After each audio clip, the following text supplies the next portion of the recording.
ಈಸಿಯಾಗಿರೋಂಥ ಪನ್ನೀರ್ ಮತ್ತು ಬಟಾಣಿ ಬಳಸ್ಬಿಟ್ಟು ಮಾಡೋವಂಥ ಗ್ರೇವಿ ತೋರಿಸ್ತಾ ಇದ್ದೀನಿ. ಒಂದು ಬಾಣಲೆಗೆ 1 ಸ್ಪೂನಷ್ಟು ತುಪ್ಪ ಹಾಕ್ಬಿಟ್ಟು, ಒಂದು 2-3 ಸ್ಪೂನಷ್ಟು ಎಣ್ಣೆ ಹಾಕ್ಬಿಟ್ಟು, ಎಣ್ಣೆ ಕಾದ್ಮೇಲಿಂದ 1 ಸ್ಪೂನಷ್ಟು ಜೀರಿಗೆ ಹಾಕ್ಬಿಟ್ಟು, ಜೀರಿಗೆ ಕಲರ್ ಚೇಂಜ್ ಆದಮೇಲಿಂದ 2 ಮೀಡಿಯಮ್ ಸೈಜಷ್ಟು ಈರುಳ್ಳಿ ಹೆಚ್ಚಿಬಿಟ್ಟು ಹಾಕ್ಕೋಬೇಕು. ಈರುಳ್ಳಿ ಚೆನ್ನಾಗಿ ಫ್ರೈ ಮಾಡಿಬಿಟ್ಟು, ಫ್ರೈ ಆದಮೇಲಿಂದ 1-2 ಟೊಮ್ಯಾಟೊ ಹಾಕ್ಬಿಟ್ಟು ಅದನ್ನು ಫ್ರೈ ಮಾಡ್ಕೋಬೇಕು. ಚೆನ್ನಾಗೆಲ್ಲ ಫ್ರೈ ಆದಮೇಲಿಂದ ರುಬ್ಬೋದಕ್ಕೋಸ್ಕರ 4 ಟೊಮ್ಯಾಟೊ, ಸಣ್ಣ ಸೈಜ್ ಟೊಮ್ಯಾಟೊ ಇತ್ತು, ಅದನ್ನು 4 ತೊಗೊಂಡಿದ್ದೀನಿ. ಖಾರಕ್ಕೆ 3 ಬ್ಯಾಡಗಿ ಮೆಣಸಿನ್ಕಾಯಿ, 1 ಗುಂಟೂರು ಮೆಣಸಿನ್ಕಾಯಿ ಹಾಕ್ತಾಯಿದ್ದೀನಿ. ನೀವು ಖಾರ ಜಾಸ್ತಿ ತಿನ್ನೋದಾದರೆ ಇನ್ನೊಂದು ಸ್ವಲ್ಪ ಹಾಕ್ಕೊಳ್ಳಿ.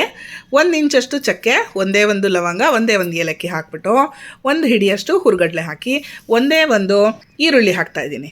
ಹಸಿ ಈರುಳ್ಳಿನೇ ಹಾಕ್ತಾಯಿದ್ದೀನಿ.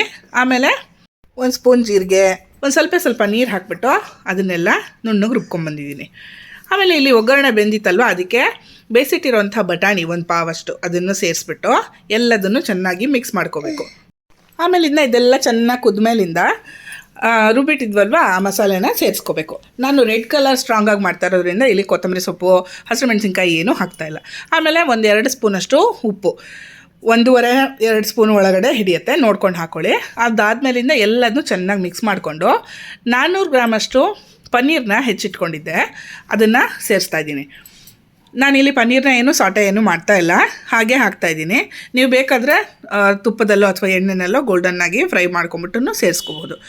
ಇದನ್ನೆಲ್ಲ ಚೆನ್ನಾಗಿ ಮಿಕ್ಸ್ ಮಾಡ್ಕೊಂಬಿಟ್ಟು ಗ್ರೇವಿ ಚೆನ್ನಾಗಿ ಒಂದೊಳ್ಳೆ ಹದ ಕನ್ಸಿಸ್ಟೆನ್ಸಿ ನೋಡಿಕೊಂಡು, ನೀರು ಬೇಕು ಅಂದರೆ ನೀರು ಸೇರಿಸ್ಕೊಳ್ಳೋದು ಮಾಡಿಕೊಂಡು, ಲಾಸ್ಟಲ್ಲಿ ಸ್ವಲ್ಪ ಕಸೂರಿ ಮೇಥಿ ಗಾರ್ನಿಷ್ಗೆ ಸ್ವಲ್ಪ ಕೊತ್ತಂಬರಿ ಸೊಪ್ಪು ಹಾಕಿಬಿಟ್ಟು ಸರ್ವ್ ಮಾಡಿಬಿಟ್ರೆ ಸೂಪರಾಗಿರೋಂಥ ಪನ್ನೀರ್ ಬಟಾಣಿ ಗ್ರೇವಿ ರೆಡಿ ಆಗುತ್ತೆ.